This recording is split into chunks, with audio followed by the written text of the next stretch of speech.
평안이 오기까지라는 말씀의 제목으로 함께 말씀 나누겠습니다. 평안이 오기까지. 사람이 세상에 살면서 평화를 얻는다라는 것은 굉장히 행복한 것 같습니다. 분쟁이 없고 다툼이 없고 시기와 질투, 미움으로 가득 찬 서로 간에 대립이 없는 그런 평화를 기다리는 인생. 아마 이 시대를 살아가는 많은 사람들이 그 평화를 바라고 살 거라 저는 믿습니다. 하나님이 주신 그 한 민족 한 백성임에도 불구하고 하나님의 선택받은 사람들 안에서 이스라엘 민족들도 분열하고 다투고 아웅다웅거리며 살고 있습니다. 우리가 계속해서 묵상하고 있는 이 사무엘하, 지리적으로 이 나라가 쪼개졌던 것은 아니지만 여전히 한 민족으로 묶여 있는 그들에게도 너무나도 희한한 것은 평화가 없다라는 것입니다. 그들 안에 아직도 여전히 갈라짐이 있고 그러한 아픔의 역사들이 있습니다. 그런데 그러한 나라들이 이제 조금씩 하나님의 뜻에 맞춰져 다시 하나로 합쳐져 가는 그 과정들의 마음들을 우리는 바라보게 됩니다. 그리고 그때 이 평안이 오기까지, 그때까지 우리는 어떠한 모습으로 이 땅에서 살아가야 하는지를 오늘 주시는 말씀을 통하여 깊이 있게 묵상해 볼 수가 있습니다. 오늘 이 시간 우리에게 주는 말씀을 통하여 평안이 오기까지 과연 우리 안에 어떠한 변화들, 어떠한 삶의 모습들이 있어야 하는지를 오늘 아브넬과 요압의 모습을 통하여서 함께 깊이 있게 묵상해 보기를 원합니다. 오늘 첫 번째로 평안이 오기까지 우리들에게 제거되어져야 되는 모습이 있는데요. 그 첫 번째 모습은 바로 자신의 말을 의지함의 모습입니다. 인간은 누구나 자기 자신을 의지하며 살아갑니다. 그리고 그 안에서 자기가 말하는 것들을 늘 확신하고 믿으며 살아가고 있습니다. 물론 말에는 힘이 있다라는 것들을 우리가 잘 알기 때문에 그 말을 의지하는 것도 나쁜 것은 아닙니다. 그런데 그 말이 어떻게 사람들에게 전달되어지고 나아가야 하는지, 그것은 한번 깊이 있게 고민해 보아야 합니다. 오늘 말씀 17절 말씀에 보면 아브넬이 이스라엘 장로들에게 말하여 이르되 너희가 여러 번 다윗을 너희의 임금으로 세우기를 구하였으니 라고 말합니다. 아브넬이란 사람이 이제 드디어 자신이 세웠던 이스보셋의 그 마음으로부터 돌아섰습니다. 이스라엘이라는 그곳의 왕으로 세웠던 그 왕을 버리고 이제는 자신이 다윗에게로 향하기 위해서 이스라엘 장로들을 회유하고 그들에게 설득하는 그 장면이 바로 17절의 말씀입니다. 이스라엘 장로들에게 말한 것이 무엇입니까? 너희가 여러 번 다윗을 너희의 임금으로 세우기를 구하지 않았니? 라고 말합니다. 이전의 그의 모습과 돌아보면 너무나도 모순되고 상반되는 모습입니다. 사람이 이렇게 쉽게 변합니다. 그리고 그가 하는 것은 이스라엘 장로들에게 말하여라는 것으로 표현된 이스라엘 장로들에게 말하는 모습, 그것이 보여지고 있습니다. 19절에도 이렇게 나와 있는데요. 아브넬이 또 베냐민 사람의 귀에 말하고, 아브넬이 이스라엘과 베냐민 온 집이 선하게 여기는 모든 것을 다윗의 귀에 말하려고 헤브론으로 가니라. 아멘. 그의 특징이 바로 말하는 것이었습니다. 그가 말하는 것을 특징적으로 가지고 나아가는데 이스라엘 장로들에게 말하고 베냐민 지파 사람들에게 말하고 다윗의 귀에 말하고 베냐민의 귀에 말하고 사람이 귀에 말하는 그 사람의 귀를 의지하여 살아가고 있는 그의 속성을 잘 보여주고 있습니다. 우리가 이 땅에 살아갈 때 우리가 우리의 말을 의지하는 것, 때로는 그것이 좋기도 하지만 일반적으로 그것들이 나쁜 악영향을 줄 때가 더 많이 있습니다. 사람이 사람의 말을 의지하여 살아가는 것이 아니라 우리가 의지하는 그 하나님을 의지하여 그 말씀을 의지하여 살아가야 한다라는 사실, 사람들의 귀를 의지하여 그 귀에 내가 말을 던져서 저 사람들의 마음을 바꿀 수 있다라는 자신감으로 살아가는 것이 아니라 하나님의 말씀을 의지하여 내가 주님 앞에 서겠습니다라는 겸손한 마음으로 살아가는 것이 오늘 어찌 보면 아브넬에게 더 요구되어졌던 모습일지 모릅니다. 변덕을 부리며 그가 살아가는 그 말잔치와 같은 그 말, 사실 그러한 말에는 어떠한 것이 보입니까? 신의가 없지 않습니까? 신뢰할 수 없습니다. 그리고 그 사람의 모습을 보면 사람도 너무 쉽게 버리는 그러한 배신의 모습으로 살아갑니다. 이스보셋을 왕으로 세울 때는 언제고 이제 와서 그를 옹립할 그때는 까마득하게 잊어버리고 자신의 마음에 뭐 하나 딱 틀리는 그 한 가지, 네가 나에게 그렇게 할 수 있어라는 어제 말씀에 보았던 네가 나를 책망할 수 있니? 그렇게 그 한 가지 자기 마음의 거슬림 그 하나 때문에 토라져서 말 그대로 삐쳐서 쉽게 변덕하여서 섭섭막이 아주 그냥 가득가득 채워서 바로 등을 돌려버리는 아브넬의 모습. 결국에 평안이 오기까지 가장 먼저 우리에게 필요한 것은 자신의 말을 의지하는 이 모습을 버려야 할 줄 믿습니다. 그런 것을 통해서 오늘 저와 여러분들의 삶 속에서도 한번 나의 모습을 돌이켜 보십시오. 나에게는 하나님의 평안이 오기까지 내 안에 나의 말을 의지함이 있는가? 이것들이 제거되어져 있는가? 이것들이 잘 정리되어져 있는가? 한번 깊이 있게 나의 입술을 다스리는 묵상들을 해보시기를 간절히 소망합니다. 오늘 두 번째로 평안이 오기까지 두 번째로 제거되어져야 하는 것은 바로 하나님의 주권적 다스림을 이해하지 못하는 자신의 어리석음을 제거해야 합니다.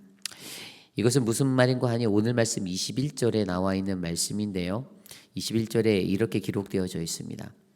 아브넬이 다윗에게 말하되 내가 일어나 가서 온 이스라엘 무리를 내 주 왕의 앞에 모아 더불어 언약을 맺게 하고 마음에 원하시는 대로 모든 것을 다스리시게 하리이다 하니 이에 다윗이 아브넬을 보내매 그가 평안히 가니라. 아멘.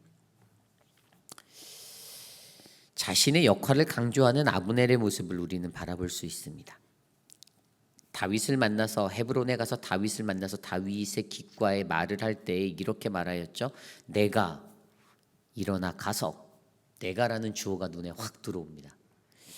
온 이스라엘 무리로 하여금 주 왕 앞에 모아 더불어 언약을 맺게 하겠다. 왕의 대관식을 내가 할 수 있게 하겠다. 그 일이 자신의 손에 달려있는 양 내가라고 말하는 어리석은 자의 모습을 우리는 바라봅니다. 내가 왕으로 추대하고 특별히 이 대관식의 장면에서는 왕과 백성들이 늘 언약을 맺는 장면이 있거든요. 그런데 그것을 내가 하겠다라고 이야기하는 이 어리석은 모습. 그리고 더 뒤에 나오는 마음에 원하시는 대로 모든 것을 다스리게 하겠다. 너무나도 달콤한 말을 던지죠.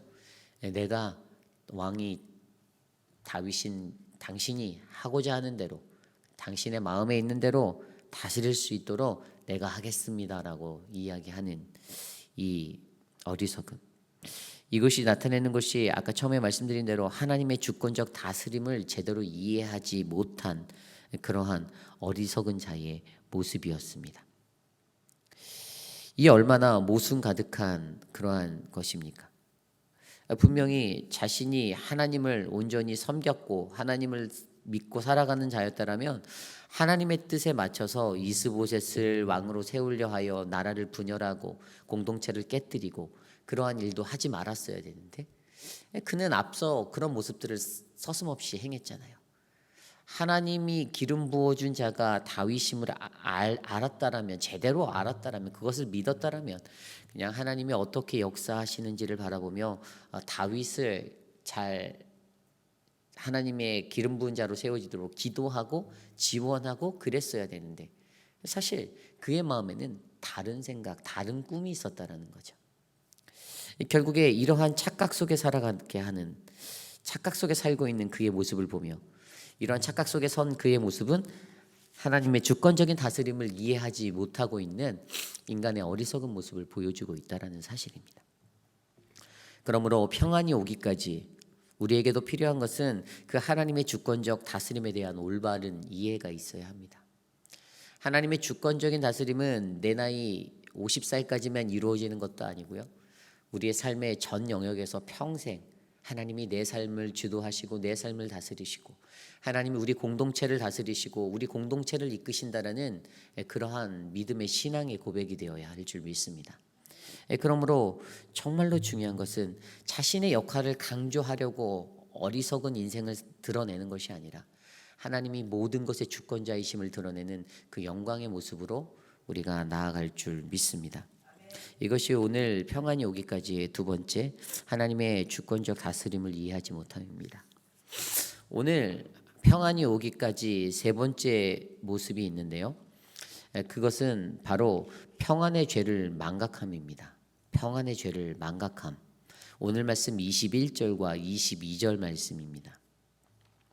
오늘 말씀 21절과 22절 말씀에 보면요, 유독 눈에 들어오는 단어가 있는데 평안이 가니라, 평안이 갖고라는 단어입니다. 21절을 보면요, 아브넬이 다윗에게 말하되 내가 일어나 가서 온 이스라엘 무리를 내 주 왕 앞에 모아 더불어 언약을 맺게 하고 마음에 원하시는 대로 모든 것을 다스리시게 하리라 하니 이에 다윗이 아브넬을 보내매 그가 평안히 가니라.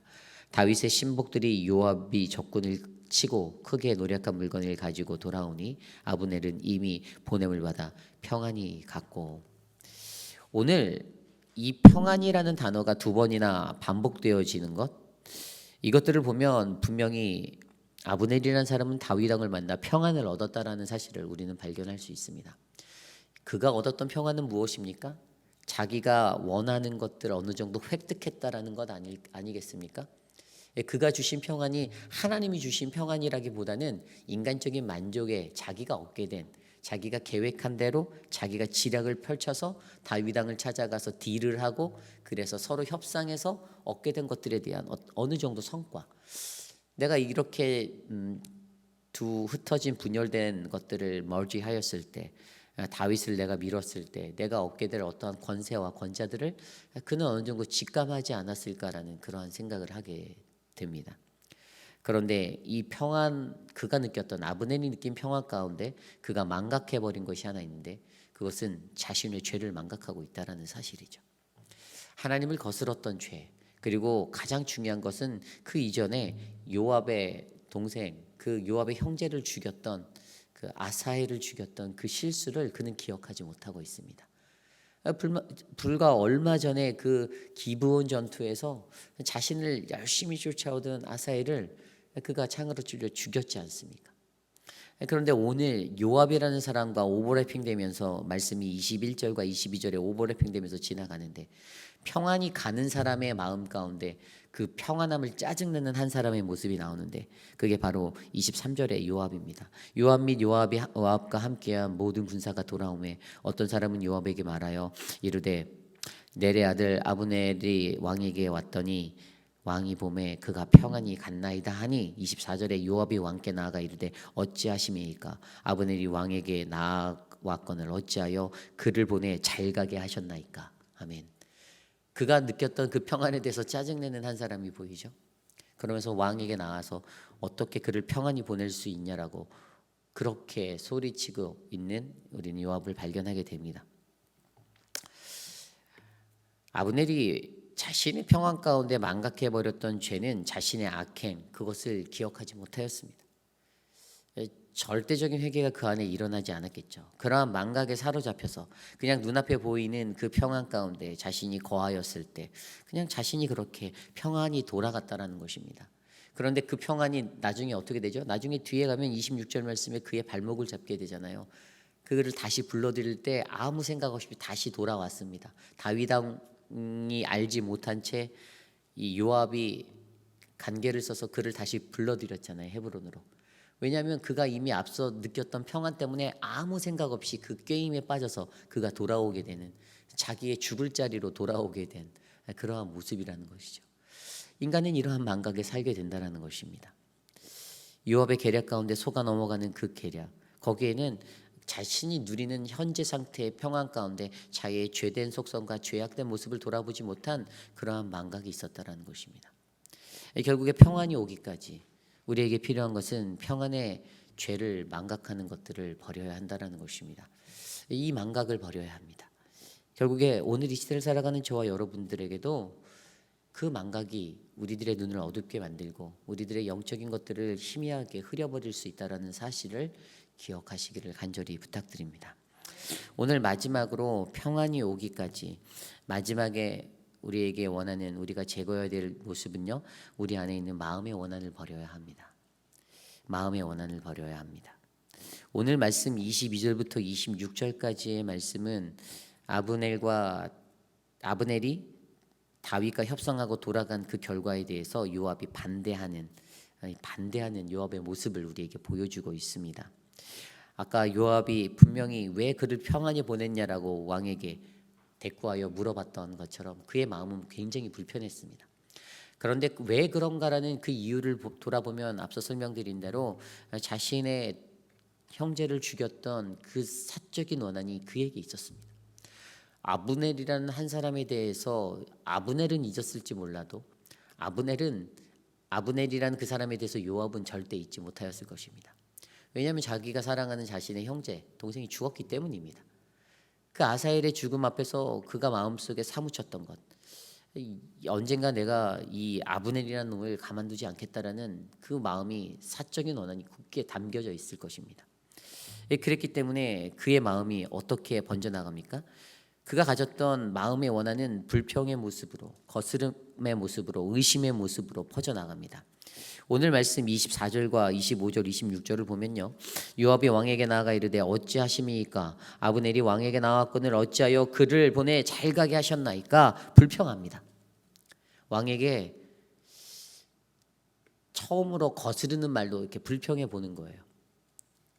여태까지 요압이라는 장군은 다윗 왕조에 있어서 매우 큰 전공을 세우고 늘 협력적인 매우 충신이었습니다.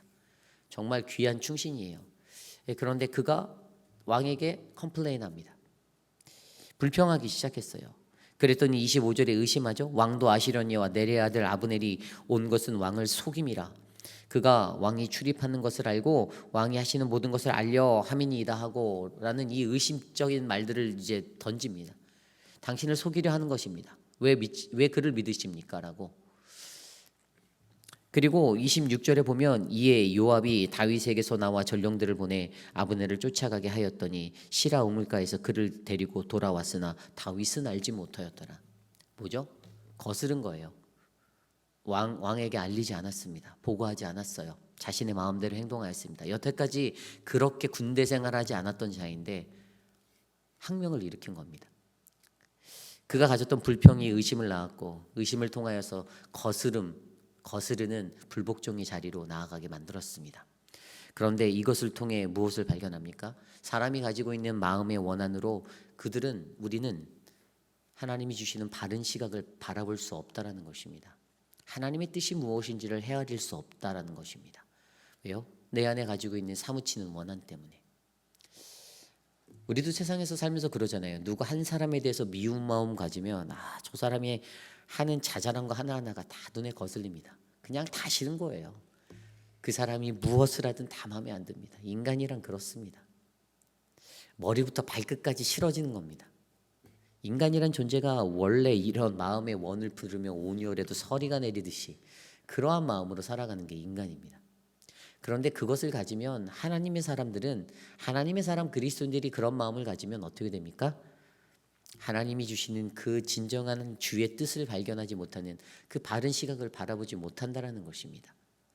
하나님이 왜 이렇게 일하시는지를 그가 바로 알았더라면 자신의 마음을 다스려 이렇게 아브넬을 데리고 돌아오려는 계략을 짜지 않았을 수도 있는데, 그의 마음 가운데서는 그러한 것들을 온전하게 바라보지 못하기 때문에 인간적인 마음의 행동이 그대로 갔다라는 사실입니다. 결국에 이러한 것들을 통해서 우리들이 마음에 가지고 있는 원한들을 버리고 바른 시각으로 하나님의 마음을 들여다볼 수 있는, 그 의미를 기억할 수 있는 그러한 그리스도인들이 되시기를 간절히 소망합니다. 평안이 오기까지, 여러분 늘 우리 안에 분쟁이 있다라고 느끼십니까? 그렇다면 우리 공동체 안에 평안이 오기까지 과연 우리들은 무엇을 버려야 할까요? 오늘 말씀대로 우리가 버려야 할 것들이 너무나도 많이 있습니다. 자신의 말을 의지하는 모습들, 나의 역할을 강조하는 모습들, 평안의 죄를 망각하며 망각의 모습들, 마음의 원한을 버려 바른 시각으로 보지 못하는 그것들을 버려야 합니다. 그리고 이것들을 통하여서 어떻게 해요? 오늘 앞서 제가 설명드린 대로 첫 번째 거와 두 번째 포인트에서 자신의 말을 의지하고 자신의 주권적인 다스림을 이해하지, 하나님의 주권적인 다스림을 이해하지 못하는 그 사람들이 하는 실수가 18절에 나왔던 대로 여호와의 이름을 망령되이 부른다라는 것입니다. 아브넬이 그랬잖아요. 이것이 하나님의 뜻인 듯 이제 그대로 하라. 여호와께서 이미 다윗에 대하여 말씀하시기를 내가 내 종 다윗의 손으로 내 백성 이스라엘을 구원하여 블레셋 사람의 손과 모든 대적의 손에서 벗어나게 하리라 하셨음이라 하고, 너무나도 말도 안 되는 모순의 모습을 보여주며, 예전에는 그가 그렇게 따르지 않았던 하나님의 뜻이 이제는 하나님의 뜻인 양 그렇게 말하는 인간의 사탕발림들, 이러한 모습들을 발견케 한다라는 사실.